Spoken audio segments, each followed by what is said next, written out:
recording in the cloud. Go for it, Julia. The floor is yours. First, let me just say before we start, it's such a pleasure to have you here, Julia. And we've been big fans of you for a very long time. And you've had such a tremendous, a very positive effect on so many people's lives. So first of all, thank you for all that you've given to the world. Thank you. So I wanted to read a poem because I believe that a lot of times we think that creativity is born from pain. We have a mythology that says it's painful and we can therefore create.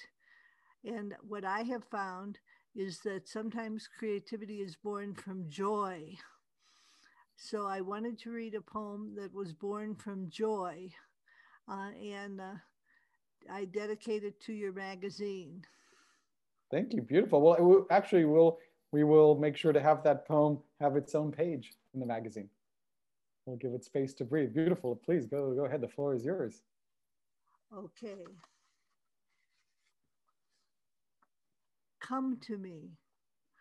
There is no darkness in which I cannot see you. Come to me. Your green heart, my green heart holds your ancestors. They are waiting to hear your dreams. Speak to them. They know your name. Do not imagine you are alone. Do not imagine they have left you. They are listening, waiting for your voice. Come home. All of us are waiting. Every bird remembers you. The lion, in his pride, still knows your name.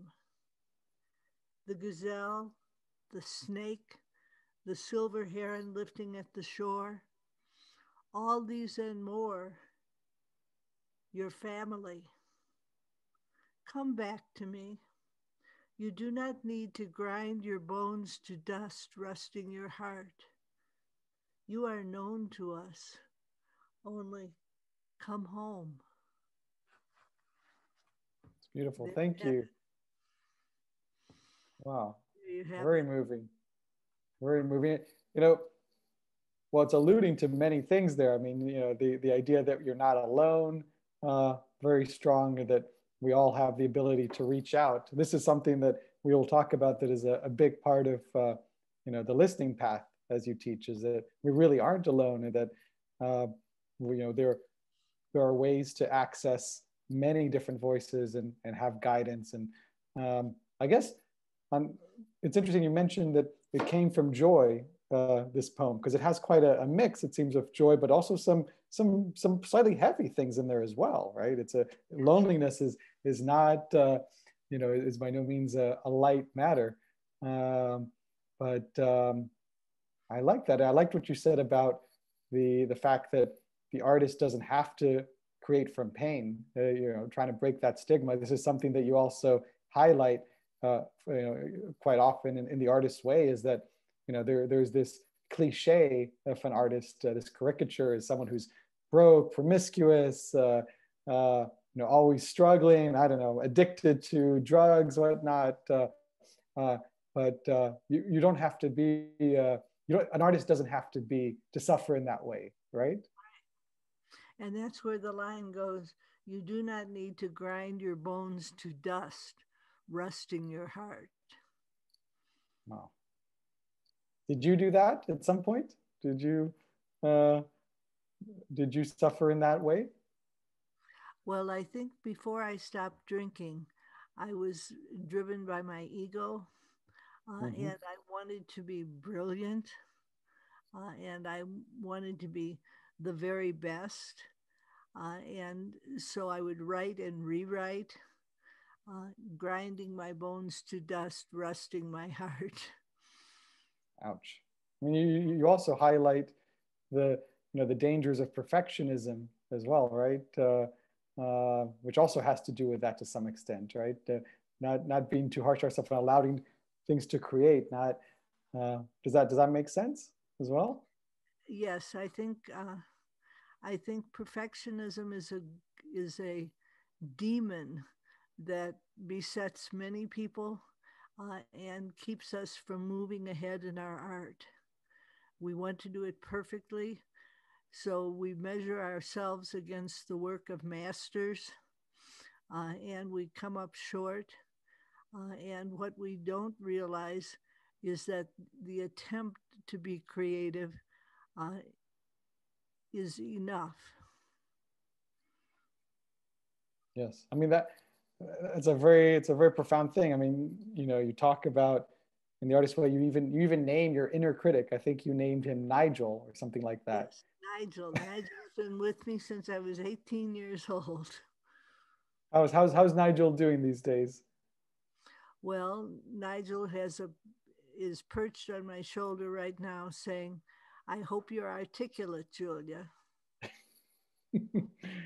Well, I hope you don't pay much attention to Nigel because obviously you're fantastic uh, and so full of wisdom. I mean, just already doing this dance right now.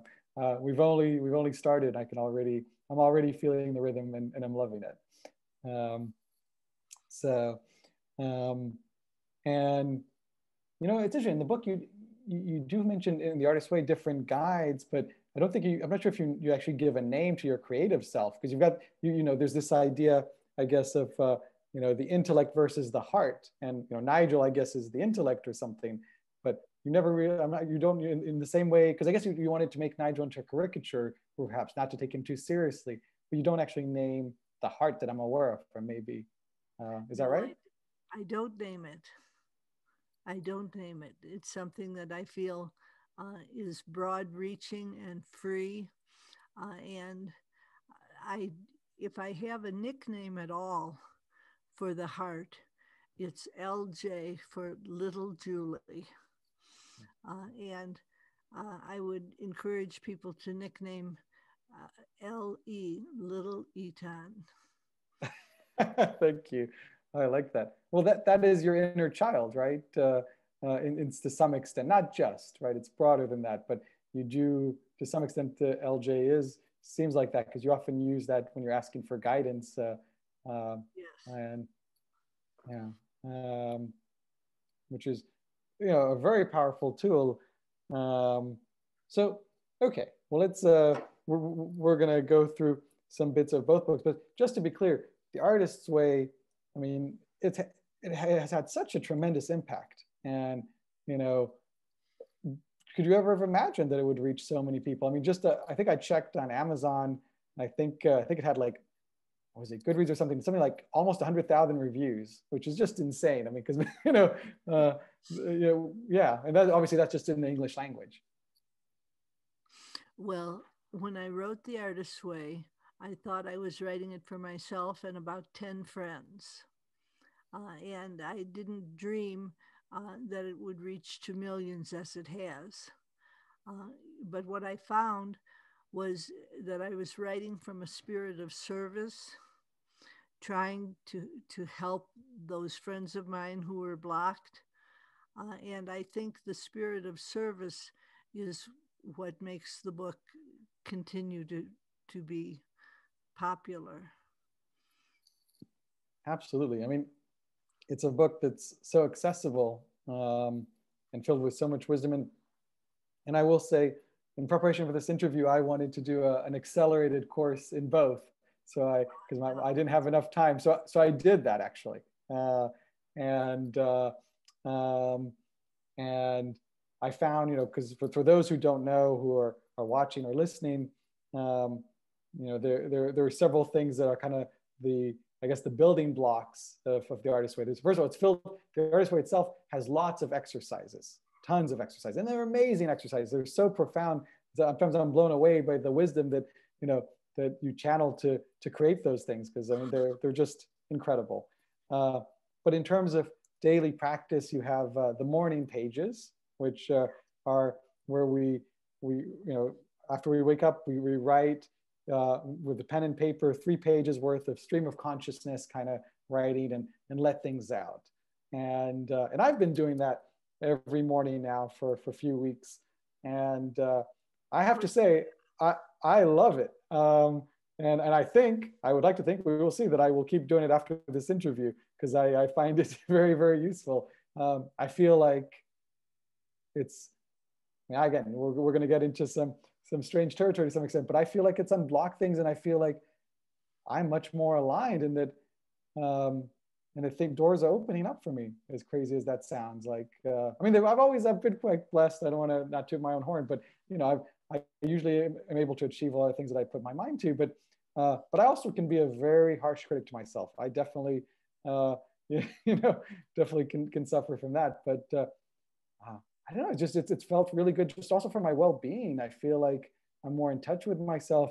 You mentioned this idea in the artist's way that Jungians tell us that the 45 minutes from after we wake up is when our ego hasn't fully kind of come back to form and formed its defenses. So that's when we're vulnerable to get in touch with ourselves.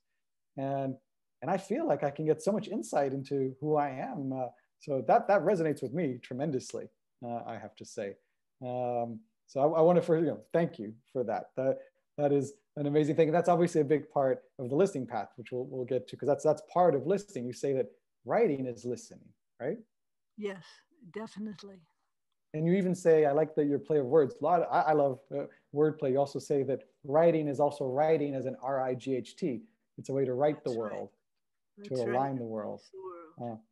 And I feel that. You also quote someone later, I think it's in the listening path, saying that, what is it? That to listen is an anagram of silent.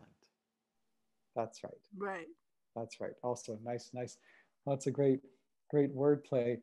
Um, so let me just maybe just highlight a few things that really I felt were really powerful in the artist way, and we'll move from that to the listening path. But I want to say that just a few quotes for people who don't know. One is, you say, our creativity is our gift from God. Our use of it is our gift to God. Accepting this bargain is the beginning of true self-acceptance. Yes. And that is so beautiful. And to highlight, you say, just to be clear for people, God can mean a lot of things. You don't necessarily have to be religious to buy into the artist's way. You know, it could be the God within you. It could be a lot of things. You even mention in the listening path, a friend of yours, I think, a minister who talks about a God within rather than your God who's out there. So creativity is life, right? Living is creating. What can you expand on that? Even though it's maybe, yeah. Well, I believe there's a creative energy that runs through all of life. And I believe when you're working with the morning pages, you're tapping into that creative energy and you're becoming a part of a larger whole. And I think you become more authentic. You find yourself saying, I didn't know I believed that. Mm-hmm. And you find yourself uh, taking small risks because there's no wrong way to do morning pages. So your critic, mine is called Nigel, so your critic sits on your shoulder and says, "Oh, Etan, how could you say that?" And you say to your critic, "Thank you for sharing." And you just make your critic into a cartoon character who is always negative. And when you have made him into a cartoon character, it makes it much harder for the critic to muster perfectionism as an attack.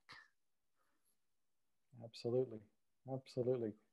And you mentioned also, I think it was in the listening path, that when you travel, sometimes there are times where you've skipped the morning pages and done it in an evening or something, but you don't get the same effect, right? It's not the same. You feel like right? Can you and why is that? Well, if you write them in the morning when you're vulnerable and undefended, you're laying out a path for your day. You're you're laying out sort of a trail of choices that you will make that are positive. Yep. If you do them later in the day, you're reflecting on a day you've already had and you're powerless to change. So I think it's very important to do them in the morning. And what I have said is that sometimes when I travel, I get up and I just rush out the door. And then at night, when I'm in my hotel room in a foreign city, and I try to piece together morning pages, I realize that I have sort of wasted my day. Yeah. So that seed is a very powerful one in the beginning of the day, as you say, as opposed to just, I guess, this passive reflection. But you also mentioned, I think it was in the Artist's Way, that it could be useful to ask a question in a written form in the evening in order to let that kind of, I guess, I don't know, like gestate for the morning pages of the following day. Is that right? That's right. I think I do evening pages sometimes. And in them, I ask for guidance about how I did during the day and what I might do the next day. And then when I wake up in the morning, I find that I have been guided and that there is a path ahead of me that looks clear. And so, this is a very powerful tool to, as you say, to clear paths, to unblock people. You talk about how the morning pages can help us discover synchronicity, or things will kind of fall into place. uh, Synchronicity itself is actually a Jungian concept, right? Uh, um, and so you mentioned that kind of basically things will kind of fall in place. The universe will align itself to you if you have the right, I guess, yeah, that right preparation each day is the idea, as I understood it. Well, as you write morning pages, you clear away your own debris and you find yourself able to hear your guidance more clearly. And when you hear your guidance more clearly, you're more sure-footed during the day, Yeah. and you hear guidance, and you step forward, taking what might feel like a small risk. And as you risk, you find yourself partnered by the universe. Uh, Things come into play, people, events, um, insights come to you. And I think that when you write morning pages, you are actually inviting this process to happen. Absolutely. Well, I have certainly felt the process start happening for me. In a way, does most of the message in the Artist's Way really boil down to listening? Um, I think that when we do morning pages, we're listening to our undefended self. We're listening to authentic parts of ourselves, to sort of whispers of guidance. And then when we take an artist's date, which is a once a week festive solo expedition to do something that enchants or interests us, we start to hear, if you want, the hum of the universe. Mm-hmm. And I I have another poem that I would like to read, if that's all right Please. with you. Um, Absolutely. Go for it. it's called Jerusalem is Walking in This World. This is a great happiness. The air is silk. There is milk in the look that comes from strangers. I could not be happier if I were bread and you could eat me. Hmm. Joy is dangerous. It fills me with secrets. Yes, hisses in my veins. The pains I take to hide myself are sheer as glass. Surely this will pass. The wind like kisses, the music in the soup, the group of trees laughing as I say their names. It is all Hosanna. It is all prayer. Jerusalem is walking in this world. Jerusalem is walking in this world. Beautiful. So I love it. another poem born from joy. Very, very joyous. Well, I'm just turning something off here. Here we go. So that is beautiful. What is Hosanna? When you say it is all Hosanna, what does that mean? Celebration. Cool. So beautiful. And yes, the looks from people, how people can nourish us. That is, and I love that line. If the line with bread, what was that again? It was a beautiful image. I couldn't be happier. Something. What was it like? What was the line with bread? I could not be happier if I were bread and you could eat me. Love it. Absolutely love it. Wow, there's a lot of powerful imagery in that. Wow. All right, so yes, thank you. I love that as well. Actually, if you could send also by email separately, I want to have those poems also, so it'll be easier also in a text form, because I definitely want to give them space. Beautiful poems. We'll definitely email them to you. So, and that, by the way, this is an interesting point. You're such a creative person. You've done so many things, from writing books on poetry to, obviously, there's the artist's way, to to filmmaking, and you say that really all of us have so much creativity in us. You mentioned, I think it was in the artist's way, that you also used to be too harsh on yourself in terms of attempting to compose music, because you came from a family of musicians, and in your family, you weren't considered a musician, basically. There's even a story, I think you mentioned, about your brother, where you had shared some piece that you had composed, and at first he liked it. But once you told him that you made it, he went back to his old way of thinking and thought, oh, maybe it's not that great. So talk us, how does one, because you are the master of unblocking people. How does one, I guess, free themselves to be able to do that? You've certainly done that in your life, but we were always constrained, and and we have people around us that affect how we see ourselves. How do we liberate ourselves to be all that we can be? Well, this is where morning pages come in, because they're private, they're personal, and above all, they're secret. And so in morning pages, we might hear, as I did, you will be writing radiant songs. And I read that and I thought, well, if I were musical, maybe. And then about a week later, I said, uh, I can't write music. And the guidance insisted, you will be writing radiant songs. So the third time it came up, it was, you will be writing radiant songs. All right, I'll try it. You listened.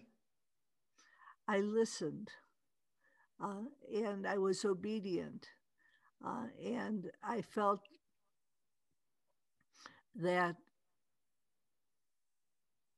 I was being asked to stretch beyond my creative height. But I had learned to trust pages. And when they said, you will try it, I thought, all right, I'll try it, just to hush it up. And what happened was I wrote my first song. It's awesome. It really is. And you talked also, use the word stretching, to stretch oneself. And this is something that also comes up on several occasions, certainly in both books. There's a quote, actually, I wrote down from The Artist's Way, where you say, I was just thinking about, growth and resilience. And the quote is, selecting a challenge and meeting it creates a sense of self-empowerment that becomes the ground for further successful challenges. Running a marathon increases your chances of writing a full-length play. Is that right? Do you believe that? I mean, to me, that rings true. Do you believe that? Absolutely. I believe that as we risk, at the suggestion of morning pages, we become stronger. And it's, as I said, the pages are secret. Mm-hmm. So no one needs to know your fears, your trepidations, your reservations. And when you put them on the page, they begin to seem a little bit silly. And there's a voice that comes to you when you write morning pages that's very sure footed and very steady and very reassuring.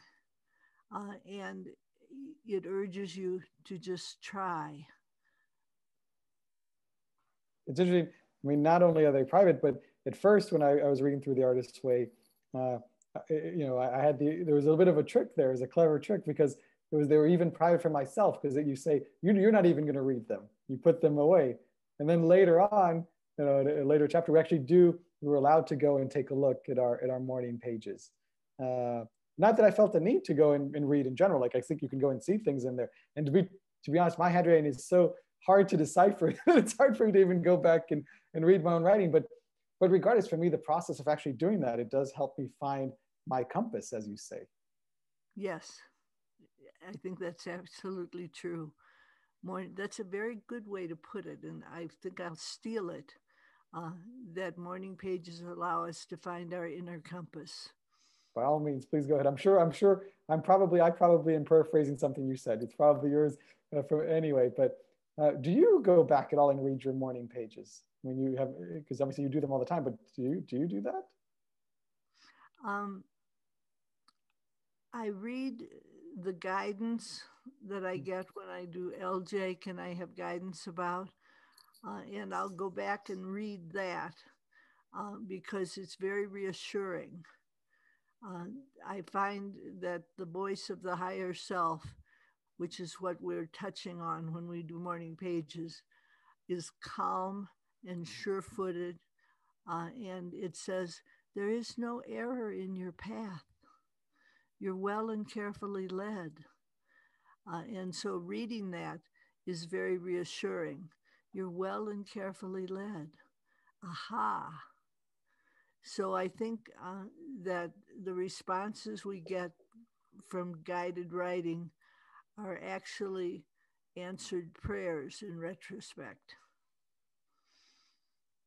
I like that. I love that, and that makes perfect sense to me. You mentioned, I think this was in the Artist's Way, because earlier you mentioned pain, and there you talk about how pain can get our attention to indicate that something's wrong, but obviously it doesn't need to be a way to drive your artistic self. We don't need pain, but it can be a way to get our attention.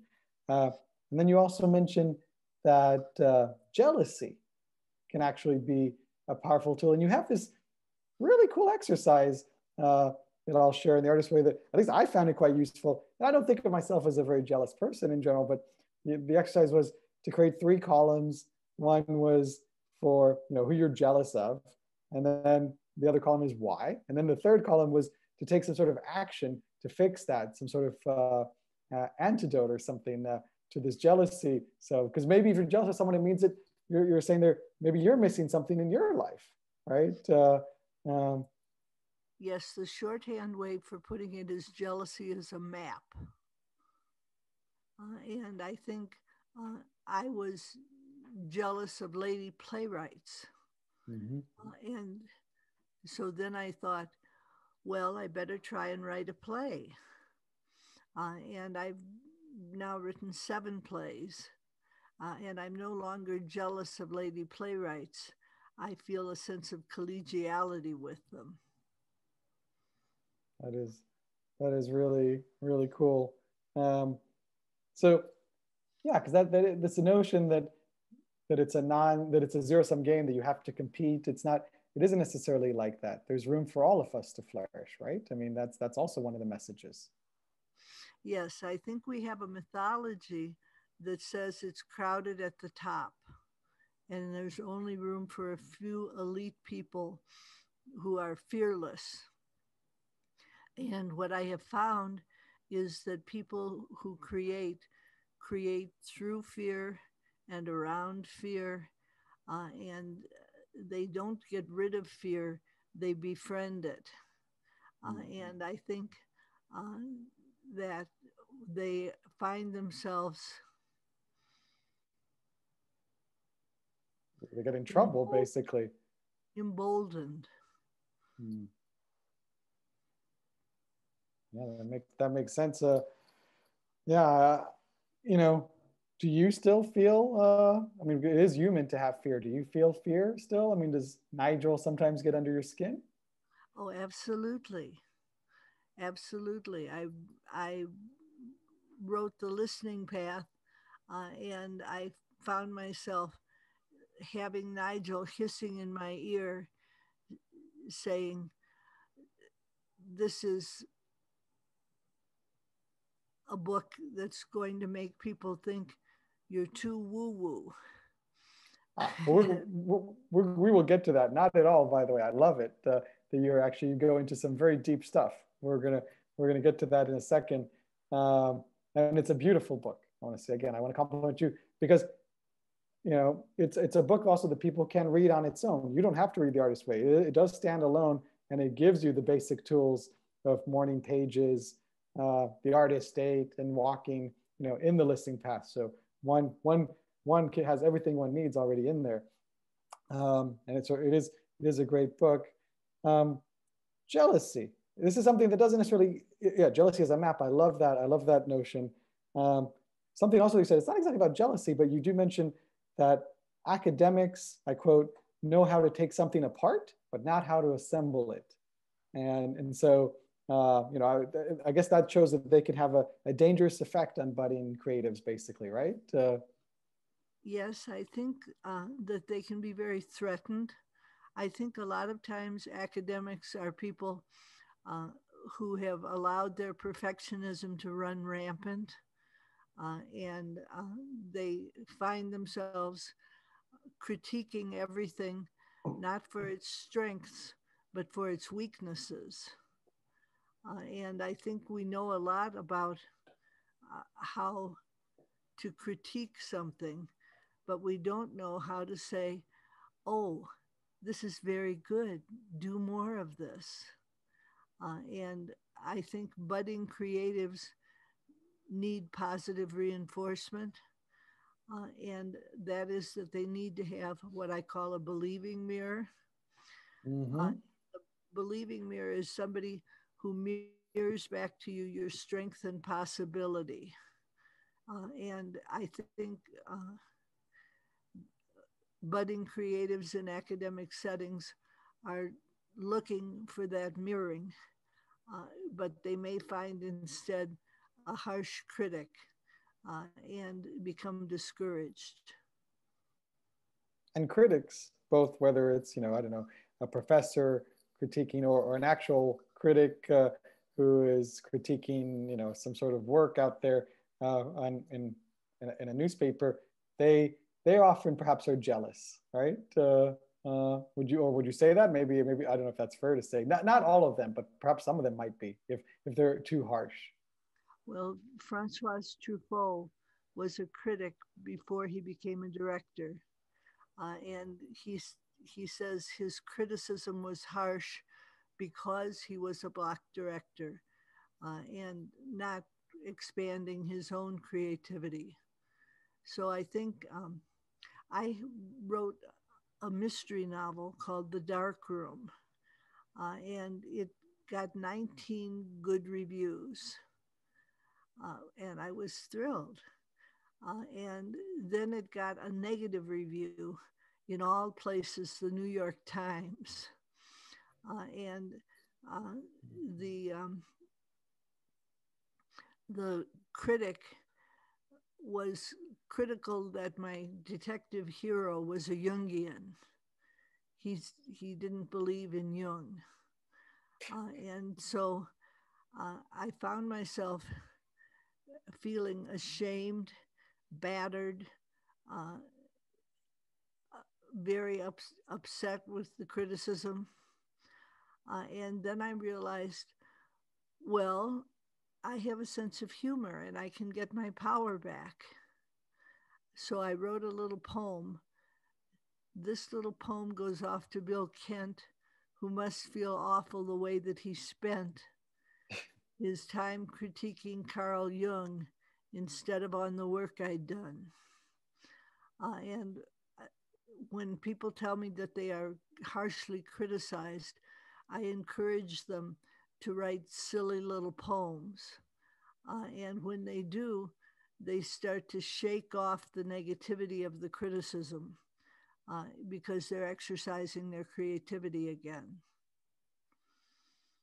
I love that. I mean, you do mention how, I don't remember, I think it was in The Artist's Way, a story about how one critic basically got a director to go to Switzerland for like 7 years before he came back to Hollywood or something like that. Yes, Uh, that was because Blake of a Edwards. heart. There you go.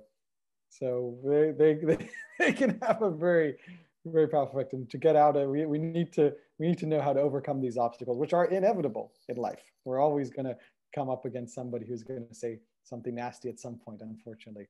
That is part of it. But you talk about the mirrors, the positive mirrors. What did you call it again? Because you mentioned the listening path again. What are they called? Believing mirrors. Thank you. And this is a fundamental point, really, the idea that we need to find people that will help us see ourselves, but also reinforce and nurture our risk-taking, our creative aspirations, as opposed to these people out there like the critics or the academics or whatever, or just friends or family members that can't help it but to be very negative, basically. And we need that support of these believing mirrors. We have to have that in place. Some people we should call them and nurture those relationships. How do you find believing mirrors, I guess, is a first question, because that obviously is a key thing. And how do you cultivate those relationships? Well, I think you listen carefully. And when you tell a story, you're listening for your listener on the phone to have empathy, sympathy, understanding. And when you find someone who has empathy for your big self and your little self, that's a believing mirror. And are believing mirrors usually reciprocal? Would you find that, or not necessarily? Are we a believing mirror to that person? Well, I recently went through a situation where I had a man who is a writer who was, for me, a wonderful believing mirror about my work. And he got a harsh criticism and he took it to heart and he shut down his writing. And I urged him to try writing again. And he's been procrastinating about writing again. And I'm trying to be a believing mirror to him, but I'm essentially powerless because the risks have to be taken by the person themselves. You So, can't help someone who doesn't want to be helped. right. It's a very Exactly. powerful thing. And you mentioned, I mean, you do in the listing path, you do talk about, I mean, it's different, but you talk about how, actually, I'll find it. You say um, that unsolicited advice is a major conversation killer and can sometimes approach bullying. I'm paraphrasing here. And you point out how much you hate it when people tell you what to do. Even if it's like quoting your own teachings back at you. So it's hard, right? It's hard to, obviously, we often want to give positive things. So I guess there can be unsolicited advice. It doesn't all have to be bad, right? It just depends on how it comes in there. But it is hard to, yeah, you can't, at the end of the day, people need to want to change, right? Well, I think we can hope uh, that we set an example. And I do believe morning pages are contagious, uh, that we do morning pages and our friends notice a difference. And you say, well, actually, I'm doing an artist's way exercise, I'm doing morning pages. And they get very curious and they say, well, what do you write? Uh, and you say, that's personal. And you don't share your morning pages, but it's like you have worn a wonderful cologne. Uh, People are attracted by the scent of success. It's true. It's true. Nobody talks about Fight Club is one of the rules of Fight Club. You don't share the morning pages. You just see there is people know that there are morning pages, but yeah, you do say what happens.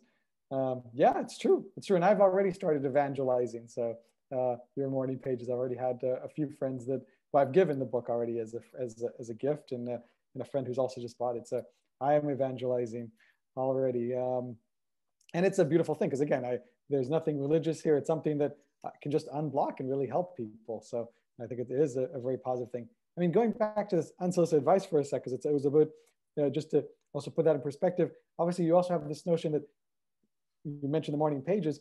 We are able to, we know best what's right for our lives, and the morning pages lets us be in touch with what we need and what we know. No external guru can tell us, what we need to some, right? Is that right?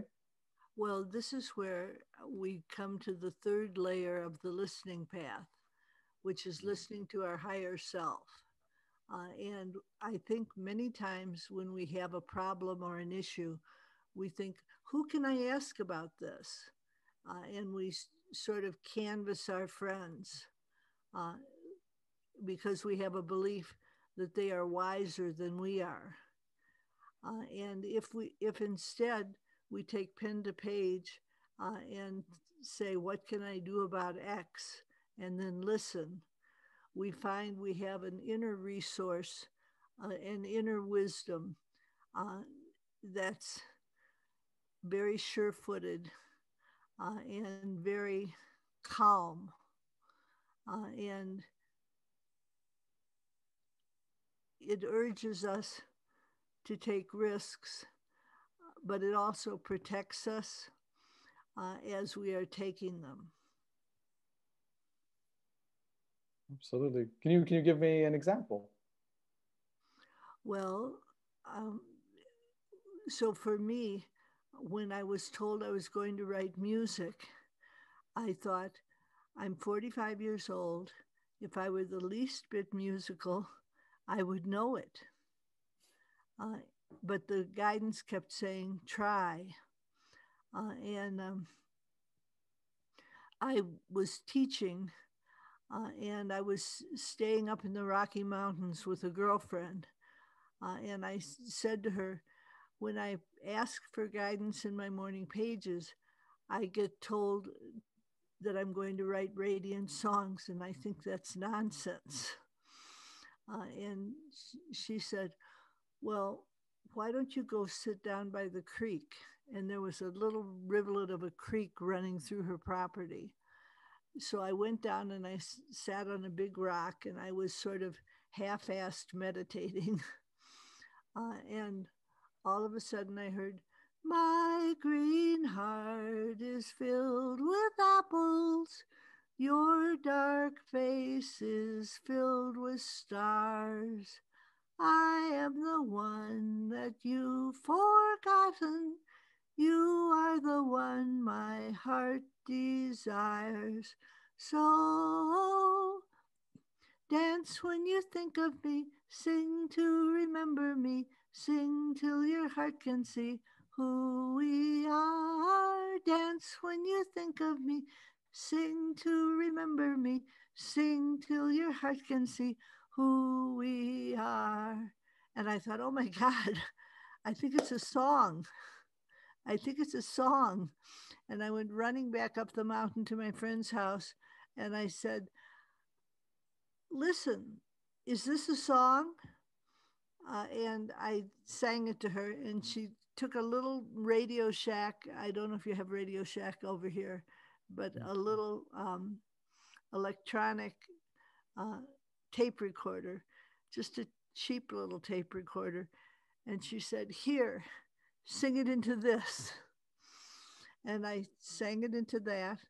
And later on, playing it, I realized, oh my God, the guidance was right. I can write music. It's a beautiful song, and not only that, you can also sing it. Oh, thank you. Yeah, yeah, you really can. Beautiful. So this is a very interesting thing to this song came to you when you were out there. Um, uh, Basically, all of a sudden you were listening to your environment, and something from within you. Yeah. Well, how where did that song come from? How do what do you explain? How do you explain it? Well, this is what I meant when I said that life is a creative force. I believe in a line from Dylan Thomas: the force that through the green fuse drives the flower. And I believe that when I was sitting by the creek and the creek was rippling past me, I was tuning in to the force that through the green fuse drives the flower. And that's my definition. You know, people sometimes will say to me, "Oh, Julia, you talk about a spiritual path. Does that mean God?" Uh, and I will say, "Well, you don't need to call it God. You can call it creativity. You can call it the higher force. You can call it the spirit of the universe. You can call it the muse. Many different terms uh, if it's uncomfortable for you to say God." And so Spirituality. Sorry. I have people saying to me, "Oh, it's a Sufi book." Or I recently talked to a Buddhist who was certain from reading The Artist's Way that it was a Buddhist book. I love that. I love that they can see their own, their own reflection to some extent in it. Yes. Um, uh, it is very, yeah, very powerful and appealing to so many places. Um, and yeah, I mean, it's interesting. Okay, that just brings me. It's a tangent, but walking you mentioned also is something that's a very useful way to reflect and tune into things. And you say that you also point out how it itself is utilized in numerous spiritual traditions, from Buddhist walking meditation uh, to Wiccans walking to Glastonbury, and obviously people know about the Camino de Santiago in Spain, or the Japanese have their Shikoku 88 temple pilgrimage as well. So walking itself can be a very spiritual thing. But going back to what you're saying about listening to your higher self, the listening path itself is very interesting, because the first part of the book, just to give the structure of the book to share with people, it goes, um, it starts from listening to the environment, and then it's listening to people, listening to our higher self. And then you don't actually say it this way, but I can call it listening to the afterlife. These are your friends in the afterlife. And then we say listening to heroes, our heroes.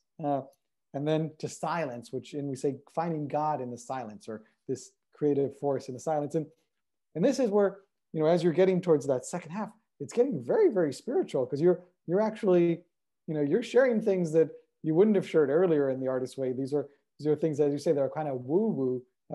Certainly something that readers of Watkins magazine love, where you're saying, people, relationships don't die.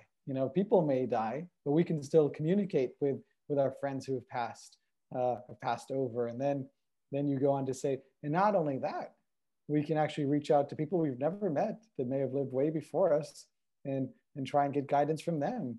And you give the example of Bill Wilson, the co-founder of AA, Alcoholics Anonymous, is someone who's inspired you, who's one of your heroes, and that you like to reach out and communicate with. Is he someone you're still in touch with?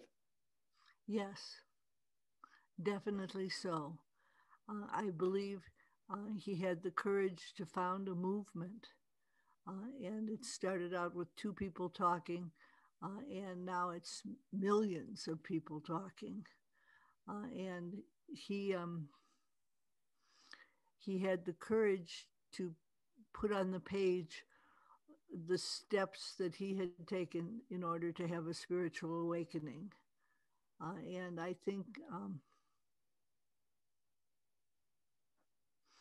think when I go to him for guidance, he's very warm and reassuring and helpful. And in some ways, one could argue that your the artist's way has contributed. There are some parallels to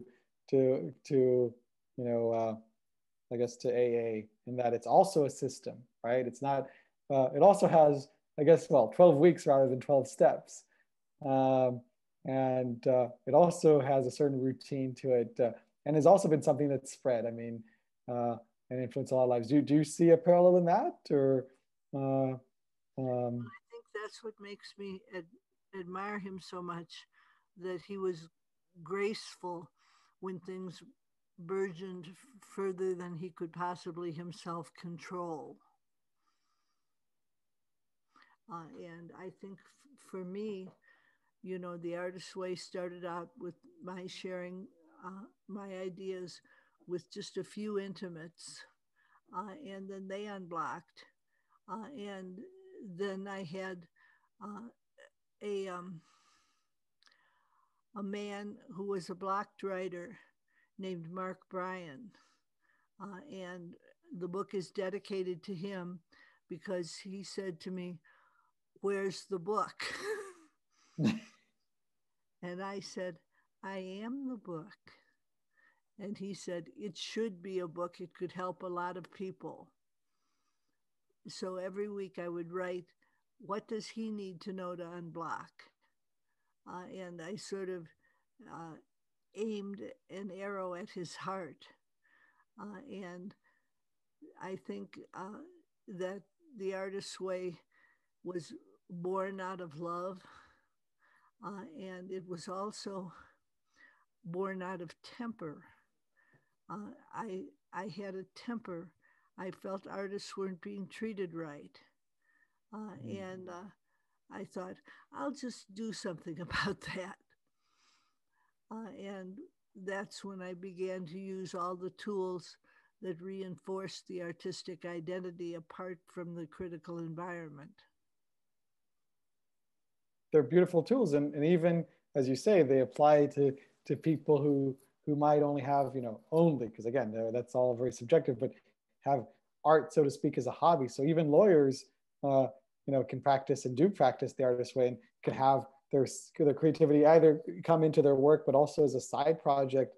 And if people all over society recognize creativity for what it really is, that will help enrich so many people's lives. So you certainly have done that and been able to grow in so many different, it seems like, paths. So it is tremendous.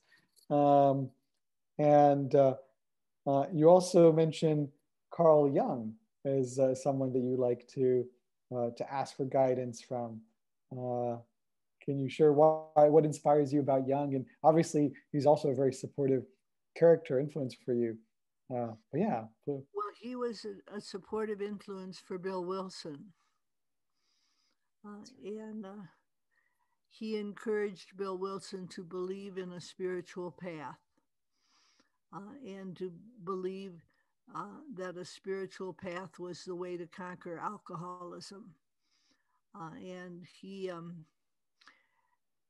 was controversial in his lifetime. He was considered eccentric. Uh, Freud was considered hip, and Freud appealed to intellectuals. And Carl Jung said, well, there's something to be said for mystery. And so I admire him for having the courage to talk about mystery. And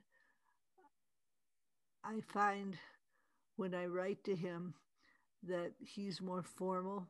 Bill Wilson is like, "Hi, Julia." Carl Jung is like, "Miss Cameron."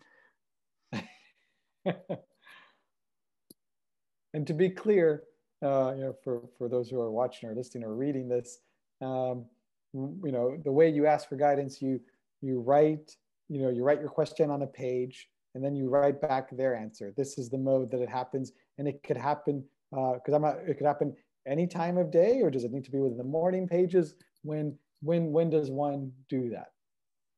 Well, I tend to do it at night, uh, but it can be done in the morning.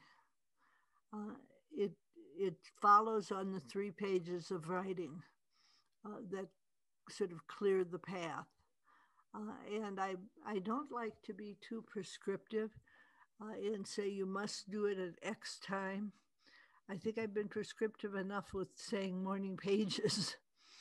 And I think uh, it's important for people to find their own path. So one person may say, well, I write at noon for guidance. And that works for them, and that's fine. So I think when we're talking about a spiritual path, and the artist's way and the listening path are both spiritual paths, we need to have self compassion. We need tolerance and tenderness uh, for our own process. Uh, because we often come to the books having been battered uh, by the events of our life. And I think it's important to have a place where we're gentle. Yeah, that makes sense. That makes sense. You absolutely, and that's another reason to have, as you say, these. Geez, why am I struggling with the uh, believing mirrors? That was the term. I need to remember that, the believing mirrors, because that is a way to be kind to ourselves. Believing mirrors will help us and foster who we are. I have a believing mirror, a woman named Laura Letty. She's been my friend for 30 years, and she taught gifted kindergarten students. So when I talk to her, she has a great gentleness and a great uh, capacity to listen. And I, I find uh, if I call her up and say, I'm nervous, she may say, of course you are. Hmm. And that gives me permission to have my nerves and to be reassured. I love it. Yeah, you mentioned her in the listing path, Yeah. uh, which beautifully. She sounds like such a wonderful believing mirror to have. Um, Also, to come back to the morning pages as the last thing, you mentioned that before, because I do also want to give you an oracle reading before we sign off, because I know we've already gone over. I'm just having so much fun here. What I expected the duration would be, but you say that morning pages as a form of listening, they also help us. The morning pages ward off difficulties and warn us when trouble is looming. Almost, I'm paraphrasing here, almost like ESP. Yes. Um, can you explain more what that means? Well, I think it comes back down to trust. We write our morning pages, we play, we do our artist states, and we walk. And what happens is we have intuitions and hunches. And I think we're used to discarding them and thinking, oh, that's too crazy. And instead, with morning pages, we say, well, maybe I should take that seriously. And we begin to tune in. Uh, I, I think humans have wonderful antennae. And I think that the tools of the listening path are putting us back in touch with our antennae. And I have, uh, you met Nick, uh, who works with me, and he's in the listening path. And he has a great capacity to hear.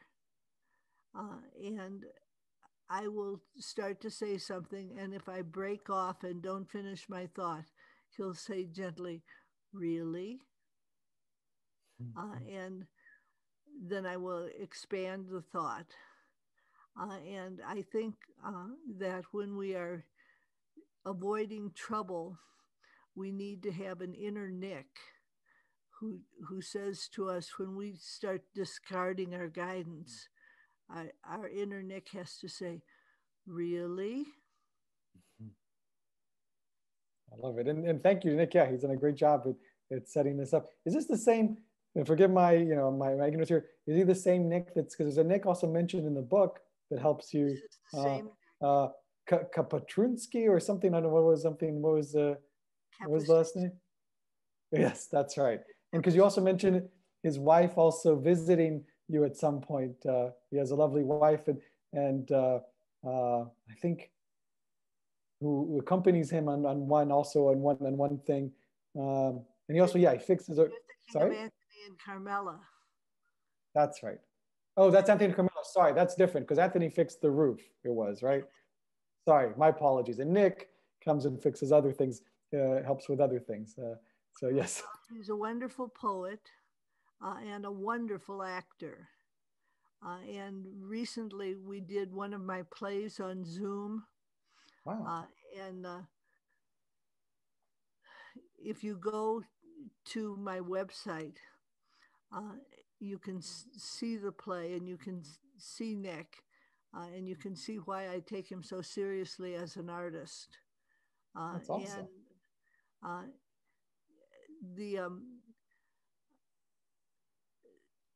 I'd invite you to go to the website and go to music, and you can hear the music from 2 musicals.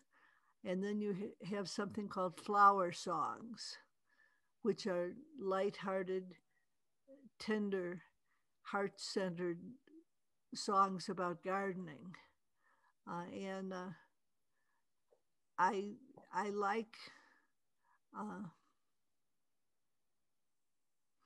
like putting things up for fun and for free on the website. I love it. And I will share your website as well in our magazine article. You can be assured of that. So that would be great. I love that. And you really are an example of, someone who just is born to create. I mean, we all are to some extent, but you have certainly unblocked yourself and doing so much, and it's beautiful. And I've already enjoyed so many of your creations, and I feel I'm only at the tip of the iceberg at this point. So I'm gonna go to another room for a sec and I'm gonna take the laptop and I'm gonna give you a reading. This is a preview, just something I wanted to share with you that's inspired by Jung, actually, because Jung has quite a long a relationship with Watkins. He, John Watkins, who founded the bookshop, which is in central London, he also was a publisher, and he translated Jung's first book into English. And so, and that was in the 1920s. So that was quite a big deal. So, Jung, as we mentioned, he coined the term synchronicity. And so I've created here an oracle deck that is based on synchronicity. And so instead of taking one card, for every question you need 2 cards, and you find what is the synchronicity between those cards. It's inspired by a game. But for example, these 2 cards, I just pulled at random. Every 2 cards will always have one matching symbol. In this case, it's the key that is the matching symbol. And that was just something that I drew, randomly. And this is the beauty of this oracle system. So what we're going to do, and it's nice because you can have 2 people, each one pulling a card and saying what is their synchronicity. Or what we'll do for you is I've come up with a system where we're going to ask 3 questions. Where are you coming from? where are you now and where are you headed? And then you'll have an intuition card as well. Yeah. It was fun, a fun thing to play with you and fun to share. Yeah, it comes out in September. It will come out. So Oh, wonderful. I'll make a note to send you a complimentary deck. So once Thank it's out, my pleasure. Cool. Yeah, it was wonderful. It was great. Thanks. Take care. Bye.